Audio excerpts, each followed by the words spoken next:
আমার মামি ছিলেন অসম্ভব সুন্দর। তার সৌন্দর্যের গল্প পুরো গ্রাম জুড়ে ছড়িয়েছিল, যেন এক রূপকথার গল্প। গ্রামের অনেক মানুষই তাকে একবার দেখার জন্য ব্যাকুল থাকত। ছোটবেলা থেকেই আমি মামিকে ভীষণ ভালোবাসতাম, তার মায়াবী হাসি আর সহজ সরল আচরণ আমাকে মুগ্ধ করত। কিন্তু মামি যখন বিয়ে করে আমাদের বাড়িতে এলেন, কিছুদিন পর থেকেই খেয়াল করলাম তার হাসির আড়ালে লুকিয়ে আছে এক গভীর বিষণ্ণতা। মামি প্রায় চিন্তিত আর উদাস থাকতেন। একদিন হঠাৎ কথার ফাঁকে মামিকে জিজ্ঞাসা করলাম, মামি, আপনি কি এখনও মামার সাথে আগের মতো ভালো সময় কাটান?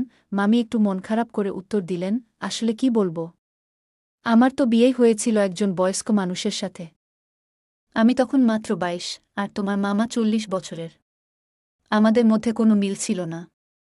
আমার পরিবার তার আয় দেখে বিয়ে দিয়েছিল। প্রথম দিকে তিনি একটু রোমান্টিক ছিলেন, কিন্তু এখন তিনি সবসময় কাজ নিয়েই ব্যস্ত থাকেন। এ কথাগুলো বলতে বলতে মামি একটু দুঃখ পেলেন। আমি তখন তাকে সান্ত্বনা দিয়ে বললাম, মামি, আপনি কেন দুঃখ করেন? আপনার পাশে তো এই ভাবনা আছে। আপনার হাসি ফিরিয়ে আনার জন্য আমি সবসময় প্রস্তুত, একবার সুযোগ দিয়েই দেখেন।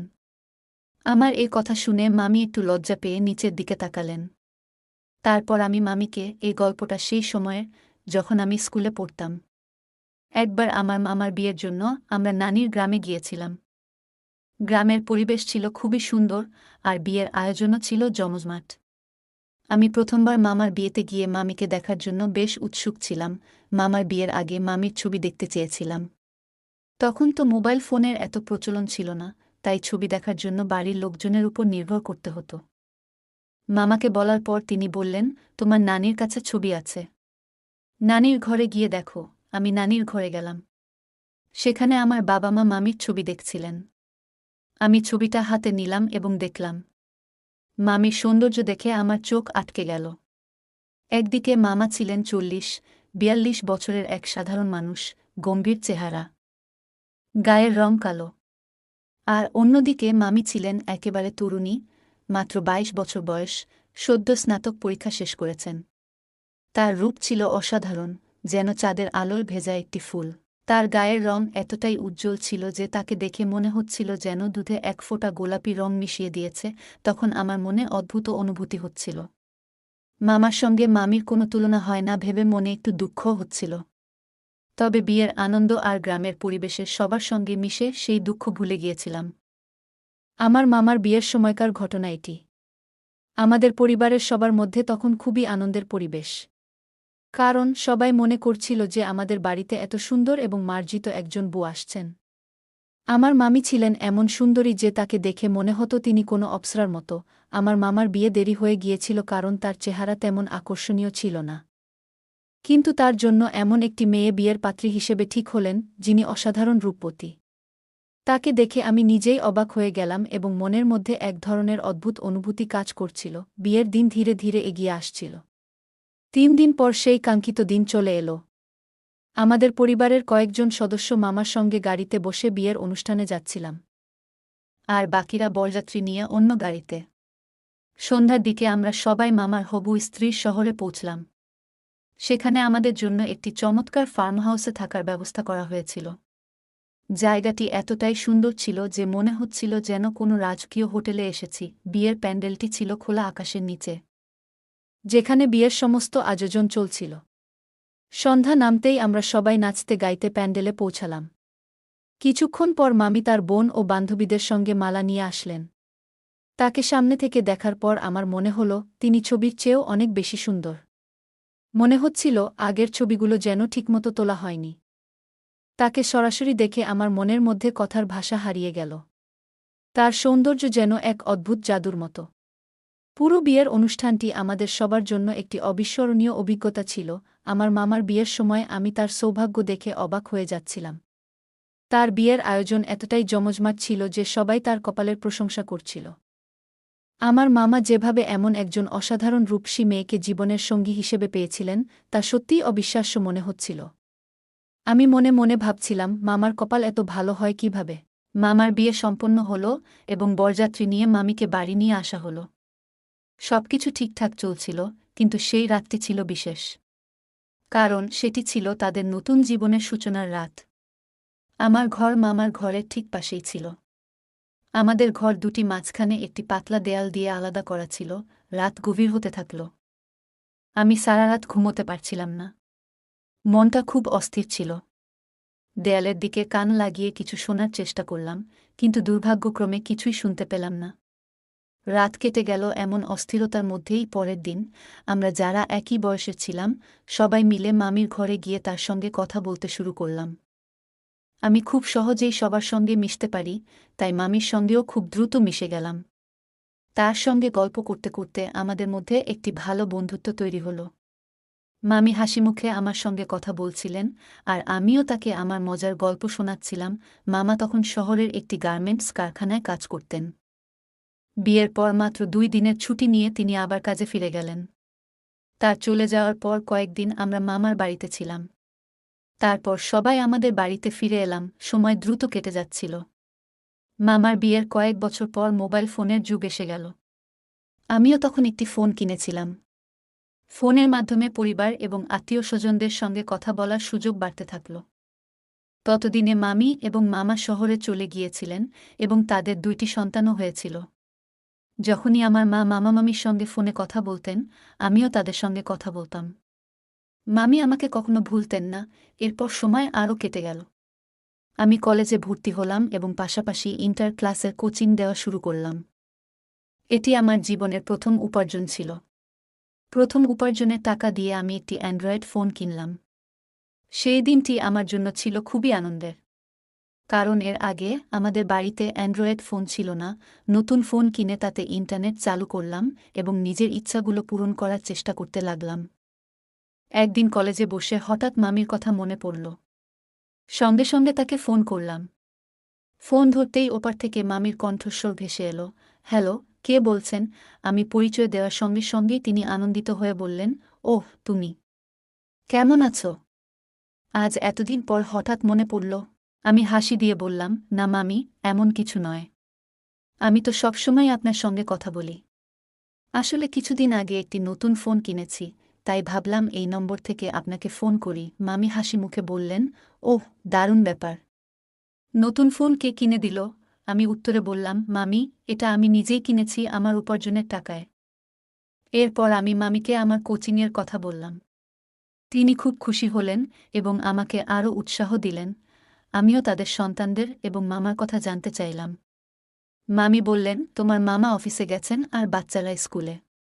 ছেলেটা এখন প্রায় 4 বছরের আর মেয়েটা মাত্র 1 বছরের। এরপর থেকে আমরা প্রতিদিনই প্রায় আধা ঘন্টা কথা বলতাম।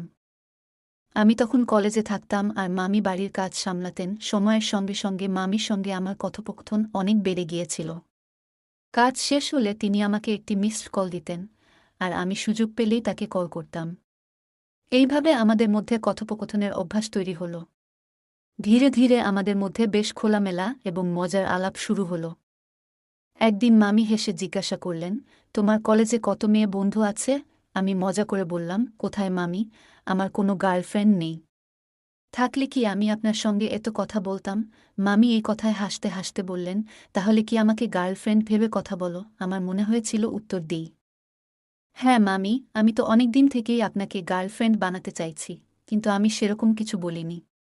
তবে এরপরে মামি আমার সঙ্গে আরও বেশি খোলামেলা হয়ে কথা বলতে শুরু করলেন এবং আমিও তার সঙ্গে বেঁধে মজা করতে লাগলাম। একদিন কথার মধ্যে আমি মামিকে মজার ছলে জিজ্ঞাসা করলাম, মামি, আপনার বিয়ের প্রথম রাতটা কেমন ছিল? তিনি লজ্জা পেয়ে হাসতে হাসতে বললেন, সত্যি বলতে, আমি কিছুই মনে করতে পারি না। তুমি তো এখন খুব দুষ্টুমি করছ। আমি তখন কথাটা ঘুরিয়ে বললাম, আরে মামি, আপনি ভুল বুঝছেন। এমন কিছু ভাববেন না। এইভাবে আমাদের কথোপকথন আরও খোলামেলা হতে লাগল। মামি আমার খুব ভালো বন্ধু হয়ে উঠলেন এবং তার সঙ্গেও আমার সময় কাটানো বেশ উপভোগ্য হয়ে উঠল।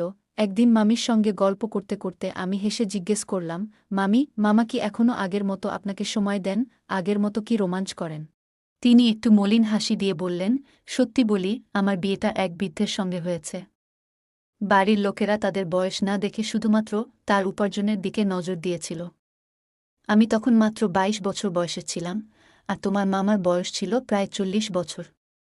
সত্যি কথা বলতে আমাদের মধ্যে কোনো মিল ছিল না। বাড়ির লোকেরা তার আর্থিক অবস্থার জন্যই এই বিয়ে দিয়েছিল।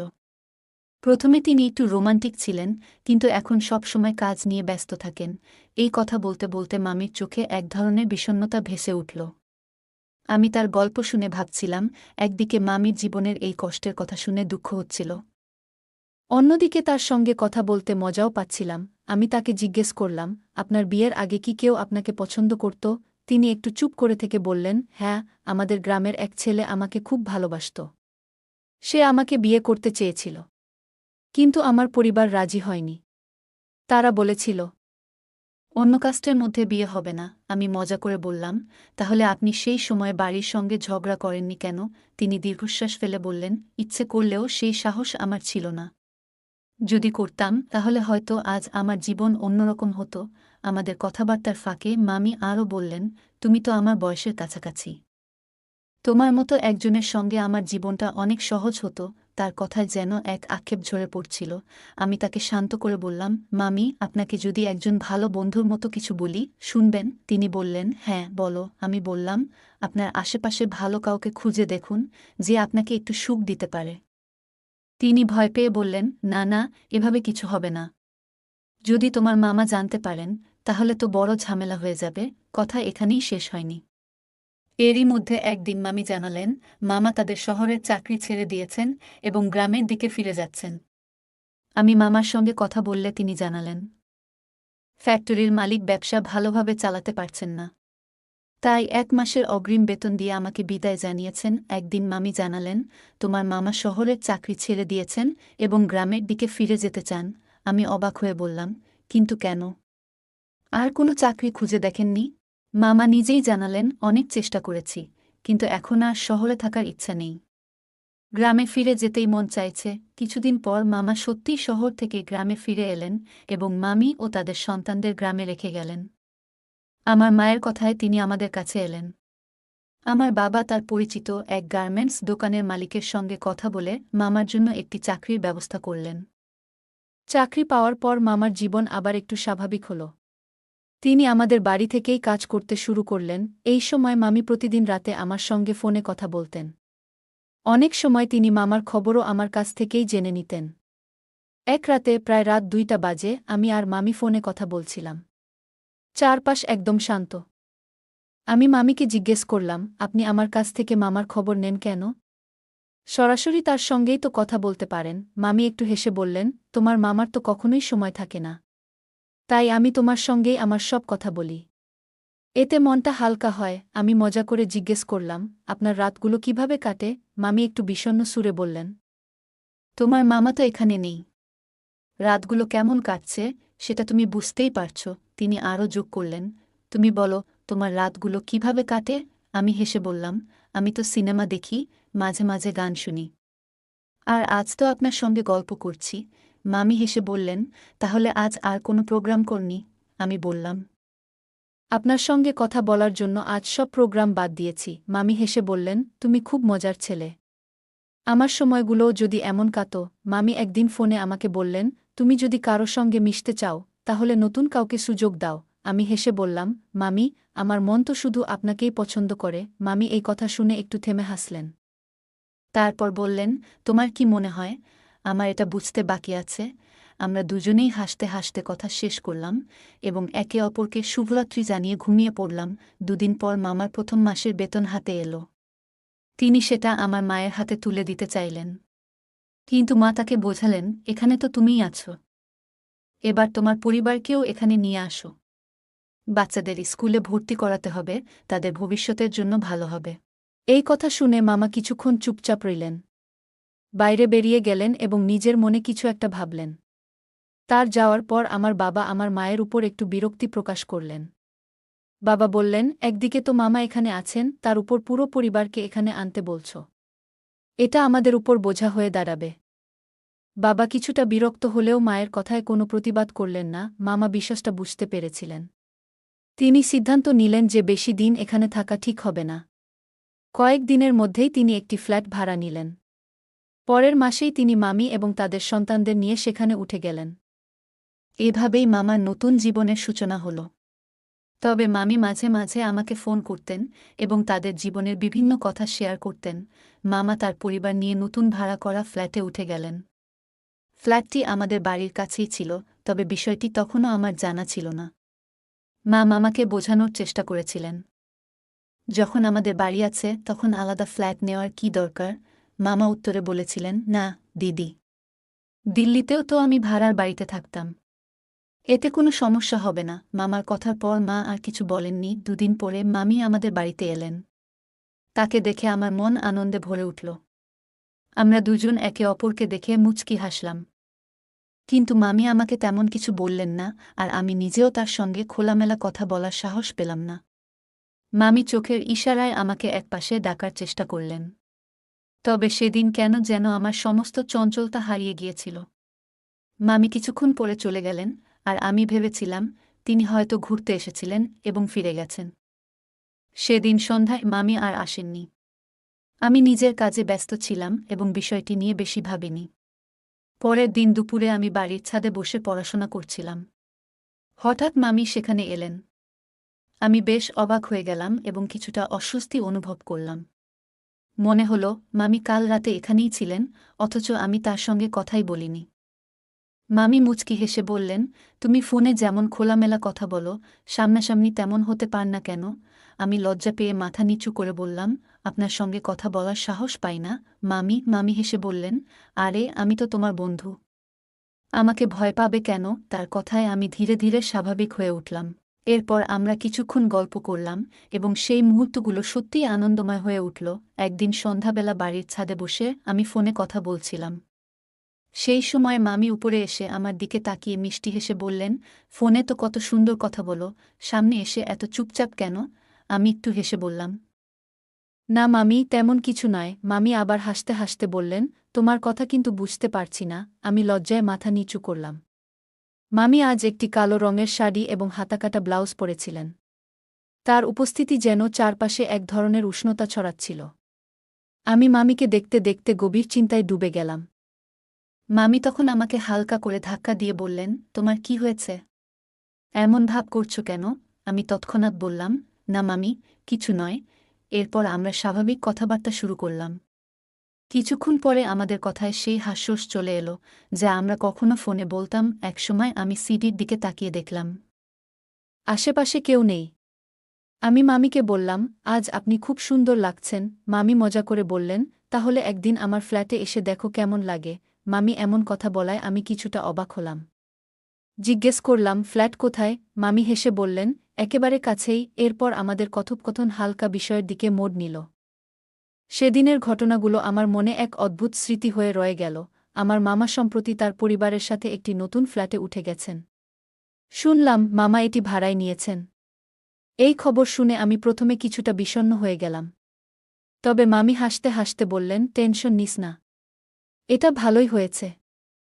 ফ্ল্যাটে অনেক আরাম হবে। এই বলে মামি হালকা ভঙ্গিতে নিচে চলে গেলেন। মামির কথাগুলো আমার মনে বারবার ঘুরপাক খেতে লাগল। আসলে মামিকে নিয়ে মজার ছলে বলেছিলাম, কিন্তু এখন যেন তার কথাগুলোই আমার মন জুড়ে রয়ে গেল। সারাদিন শুধু মামির কথাই ভাবতে থাকলাম। পরদিন সকালে আমি মামার নতুন ফ্ল্যাটে গেলাম। মামা এবং তার বাচ্চাদের সঙ্গে দেখা করে ভালো লাগল। মামা আমাকে দেখে খুশি হয়েছিলেন। আমি হেসে বললাম, মামা, আমাকে আগে জানালে ভালো হতো যে আপনি ফ্ল্যাট ভাড়া নিয়েছেন। মামা হালকা করে হাসলেন, কিছু বললেন না। কয়েকদিনের মধ্যে মামা তাদের সন্তানদের কাছে স্কুলে ভর্তি করালেন। মামা পেশায় একজন সেলসম্যান এবং তার অফিস বেশ দূরে। তাই সকালে বের হয়ে রাতে বাড়ি ফেরেন। একদিন আমার মা বললেন, তোর মামির জন্য কিছু জিনিস পাঠাতে হবে। মামাকে ফোন করে জিজ্ঞেস কর কখন সময় পাবে। আমি ফোন স্পিকারে দিয়ে মামার সঙ্গে কথা বলালাম। মামা বললেন, আমি তো ইতোমধ্যেই বাড়ি থেকে বেরিয়ে গেছি। তুমি চাইলে বাড়িতে গিয়ে তোমার মামির কাছ থেকে জিনিস দিয়ে আসো। মা ফোন রেখে আমাকে বললেন, তুমি একবার তোমার মামিকে ফোন করে দেখে নাও তিনি বাড়িতে আছেন কিনা। আমি মনে মনে খুব খুশি হলাম। দ্রুত ফোন করলাম এবং বললাম, মামি, মা আপনার সঙ্গে একটু কথা বলবেন। মামির গলা উত্তর এলো, হ্যাঁ দাও, কথা বলুন। মা বললেন, তোমার বাড়িতে একটু জিনিস পাঠাতে চাই। তুমি বাড়িতে আছ তো? মামি হাসি দিয়ে বললেন, হ্যাঁ আমি বাড়িতেই আছি। আপনি জিনিস পাঠিয়ে দিন। মা আমাকে কিছু জিনিস দিলেন এবং বললেন, এগুলো নিয়ে গিয়ে দিয়ে আসো। আমি হেসে বললাম, আমি একটু সময় নেব, মামার বাচ্চাদের সঙ্গে খেলব। মা বললেন, ঠিক আছে, তবে খুব দেরি করো না। মামির বাড়ি যাওয়ার প্রস্তুতিতে আমি ভেতরে ভেতরে বেশ আনন্দ অনুভব করছিলাম। প্রথমেই আমি ওয়াশরুমে গিয়ে গুছিয়ে নিলাম। তারপর ভালোভাবে গোসল করে পরিষ্কার পোশাক পরলাম। জিনিসগুলো হাতে নিয়ে ঠিক সকাল 10টার দিকে মামির বাড়ির উদ্দেশ্যে রওনা দিলাম। আমি মামিদের ফ্ল্যাটের সামনে দাঁড়িয়েছিলাম। দরজার বেল চাপাতেই কিছুক্ষণ পর মামি দরজা খুললেন। হালকা হাসি দিয়ে বললেন, এসো, তোমার জন্যই অপেক্ষা করছিলাম। কেমন আছো? আমি মামিকে কিভাবে বলি যে আমি কেমন আছি? মামিকে দেখলাম। তিনি হয়তো তখনও গোসল করেননি। তার চেহারা যেন এক ধরনের আলসেমি লুকিয়েছিল। মামি আমাকে ভেতরে নিয়ে গেলেন এবং সোফায় বসতে বললেন। এরপর তিনি একটি প্লেটে কিছু স্ন্যাক্স আর ঠান্ডা পানীয় এনে আমার সামনে রেখে বললেন, তুমি এটা খাও, আমি একটু ফ্রেশ হয়ে আসি। আমি জিজ্ঞেস করলাম, বাচ্চারা কোথায়? তিনি হেসে বললেন, তারা স্কুলে গেছে, দুপুর 2টার আগে ফিরবে না। এই বলে মামি তার রুমের বাথরুমে চলে গেলেন। আমি বসে থাকলাম আর চারপাশটা দেখতে লাগলাম। বাথরুম থেকে পানি পড়ার শব্দ শোনা যাচ্ছিল। আমার মনে হচ্ছিল মামি গোসল করছেন। কিন্তু এ নিয়ে আমার মনোযোগ আরও কোথাও ঘুরছিল না। আমি ঠান্ডা পানীয়ের কাছে চুমুক দিয়ে অপেক্ষা করতে থাকলাম। কিছুক্ষণ পর বাথরুমের দরজা খুলে গেল। মামি বেরিয়ে এলেন। আর সারা ঘর যেন তার প্রিয় সুগন্ধিতে ভরে গেল। তিনি একটি কালো রঙের ব্লাউজ ও পেটিকোট পরেছিলেন। তার ভেজা চুলগুলো খোলা ছিল, যা তিনি ধীরে ধীরে শুকানোর চেষ্টা করছিলেন। আমি মামিকে দেখে হালকা হাসলাম। তিনি যেন আমার দিকে এক নতুন দৃষ্টিতে তাকালেন। তোমার মুড ভালো তো? বলে মামি মিষ্টি হেসে সোফার এক পাশে বসলেন। আমাদের কথাবার্তায় গল্পের মন ঘুরতে থাকল। সেদিনের স্মৃতিগুলো আমার মনে গভীর দাগ কেটে রইল। মামি হেসে বললেন, তোমার মা বাবা কেমন আছেন? বাড়ির সবাই ভালো তো? আমি হালকা হাসি দিয়ে বললাম, হ্যাঁ মামি, সবাই ভালো আছে। সব ঠিকঠাক চলছে। আমরা এমনভাবে গল্প করতে করতে সময় কাটাচ্ছিলাম। হঠাৎ মামি খেয়াল করলেন আমি টেবিলের খাবারে হাত দিচ্ছি না। তিনি বললেন, কি ব্যাপার? কোল্ড ড্রিঙ্ক আর স্ন্যাক্স নাওনি? আমি হেসে বললাম, নিচ্ছি মামি। আর একটু পরেই মামি হঠাৎ বললেন, তুমি একটু আমার সাহায্য করো তো। আমার ব্লাউজের ফিতা খুলে গেছে, সেটি একটু ভালোভাবে বেঁধে দাও। এই কথা বলে তিনি আয়নার সামনে দাঁড়ালেন এবং আমাকে কাছে ডাকলেন। আমি একটু সংকোচ বোধ করলেও তার কথায় এগিয়ে গেলাম। আমি ফিতা বাঁধতে শুরু করলাম, কিন্তু মামি খুব কাছে থাকায় আমার মনোযোগ যেন এলোমেলো হয়ে যাচ্ছিল। তার চুলের গন্ধ আর গায়ের সুবাস আমাকে অস্থির করে তুলেছিল। ফিতা বাঁধতে বাঁধতে আমি একটু অজান্তেই মামিকে জড়িয়ে ধরতে চেয়েছিলাম। তখনই মামি একটু দূরে সরে গেলেন এবং বললেন, তুমি কি করছ? এমন আচরণ করা ঠিক নয়। আমি কিছুটা লজ্জিত হয়ে বললাম, মামি, আমার কোনো খারাপ উদ্দেশ্য ছিল না। মামি বললেন, আমি তোমার কাছে এসব আশা করিনি। তারপর একটু থেমে বললেন, তোমার ভালো থাকাটাই আমার কাছে গুরুত্বপূর্ণ। আমি বুঝতে পারলাম আমার আচরণ নিয়ে আমাকে আরও সতর্ক হতে হবে। সেদিনের ঘটনার পর আমি নিজেকে নিয়ন্ত্রণে রাখার প্রতিজ্ঞা করলাম। মামি বললেন, তুমি আমাকে যেভাবে অনুভব করছ, আমি সেভাবে তোমার প্রতি কখনো ভাবিনি। আমি তোমার মামার স্ত্রী, আর এই সম্পর্কের প্রতি আমার দায়িত্ব ও শ্রদ্ধা রয়েছে। তোমার মামা হয়তো আমার থেকে অনেক বড়, কিন্তু তিনি আমার জীবনসঙ্গী। আমি তাকে কখনোই ধোঁকা দিতে পারি না। তারপর মামি বললেন, তোমার প্রতি আমার ভালোবাসা সবসময় বন্ধুত্বের ছিল। কিন্তু আমি কখনো চাইনি তুমি ভুল বোঝ। আমি বলেছিলাম, তোমার নিজের জন্য একজন জীবনসঙ্গিনী খুঁজে নাও, যাকে তুমি ভালোবাসতে পারো।